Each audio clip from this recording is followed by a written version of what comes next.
Today we're going to talk about some G-Shock watches.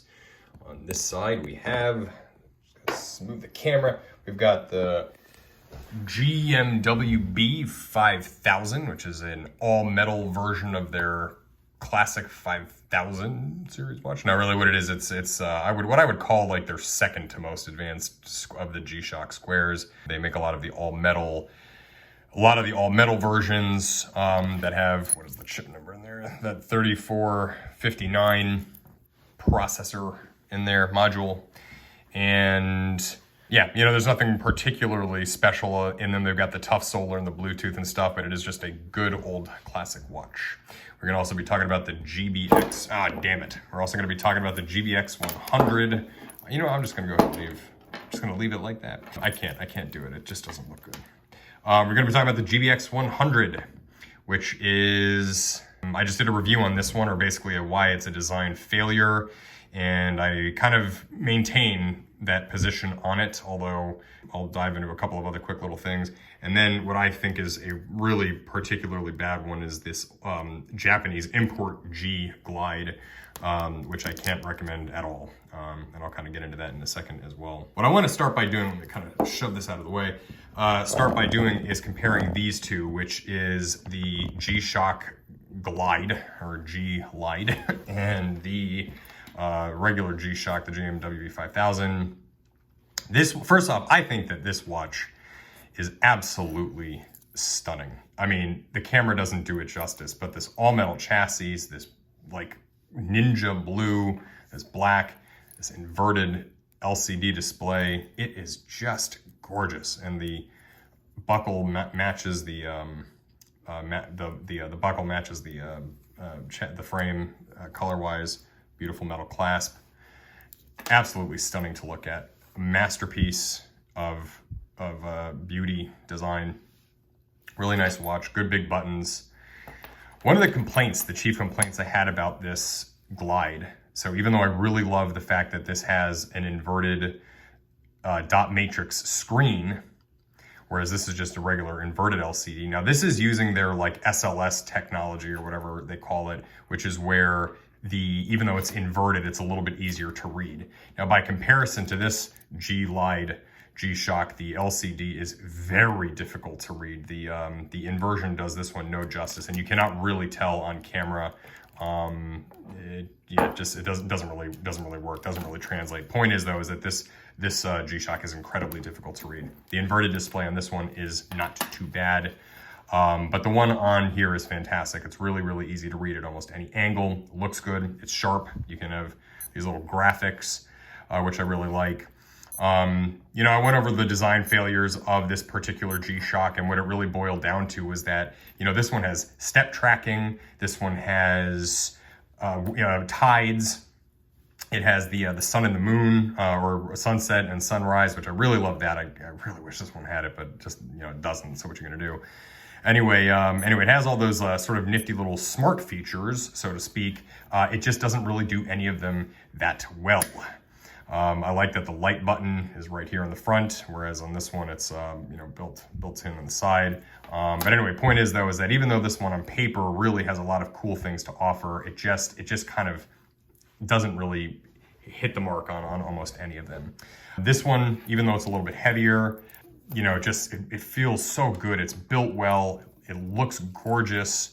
It comes in a couple of different color options. This blue color kind of comes in like the $400 to $450 range. You can get a silver one for about the same price. Just beautiful. And I've got one of the silver ones on their way that I'll run some comparison on.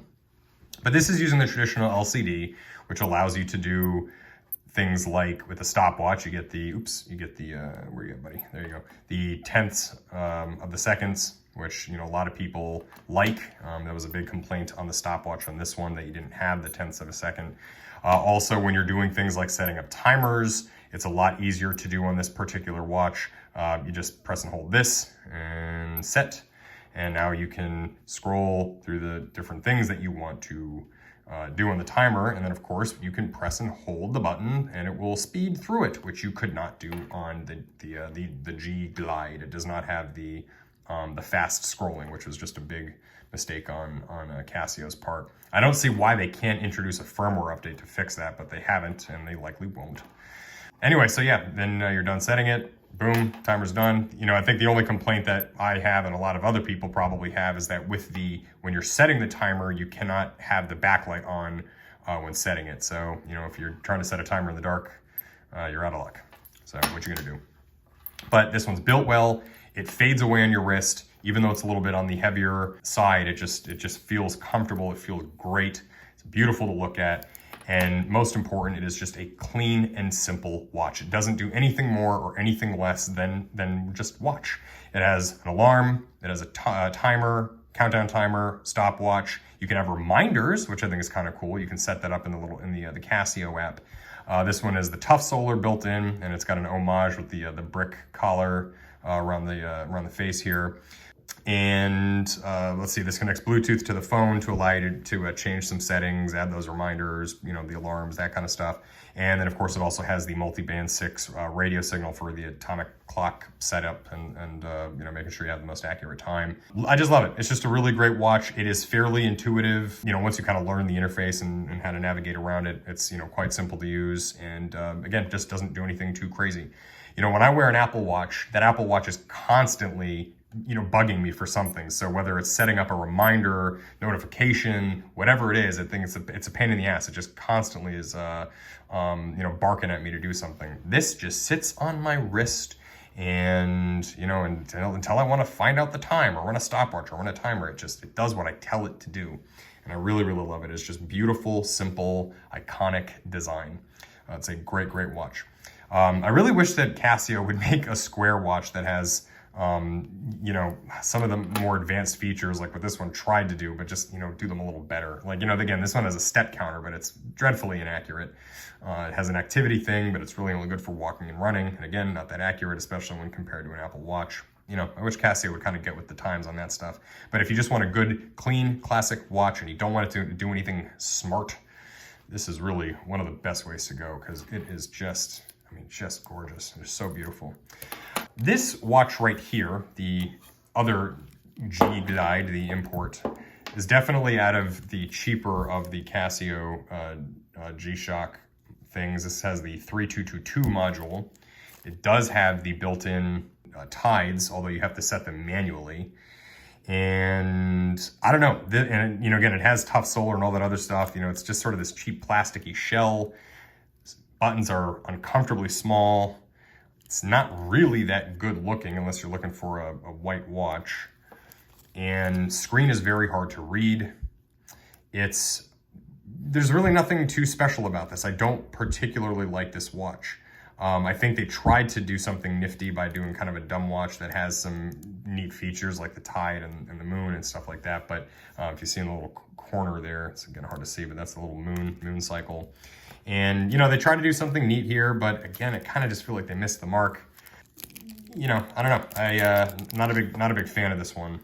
And that, you know, people are, you know, they love the G-Shock watches and they get obsessed with them, and for good reason, I guess. You know, when you find one that really hits on all cylinders like this one, I can see why somebody would love the G-Shock series. But you know, they do also release a lot of crap too, for lack of a better word. What I really want to sort of accomplish here is that when you are shopping for your new G-Shock watch, I think people would be most happy with this. This one has some smart features that are not particularly smart. They don't work particularly well. So there's really no point in using them or buying this watch for those smart features because, well, they kind of stink. So that's where this one's kind of confused, has, you know, misplaced. I do love that double buckle. It's kind of a neat little thing, but you know, it's also not necessary. And then this one is just sort of a real design failure in that it does kind of everything this one does, except it does it analogously on a slightly, you know, on their more traditional LCD. But just as a whole, I mean, I don't know, it's just not a very good watch. This one could probably really take a beating though with this, you know, plastic shell, but it just feels cheap. And again, the screen is awful. It's just really, really bad. But this one right here, I think people would be super happy with. It is, you know, you do have to digest the price. It is expensive.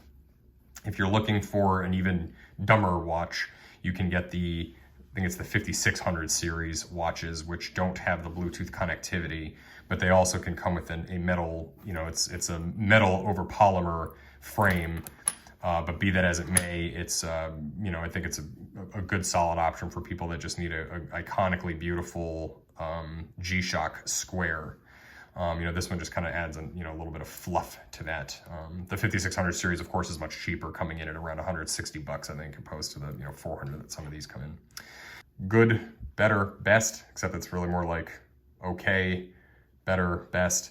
And if you're buying a new G-Shock, buy this one, buy the 5000 series. Probably skip over the G-Glide, or watch my design video on this one, and then make that decision for yourself. Thanks for watching. If you have any questions on the G-Shock series watches, I know this wasn't really a review so much as it was sort of an opinion on design, good design. But yeah, if you have any questions or anything, reach out, let us know in the comments section. We'll be back with another video really soon. Please like and subscribe.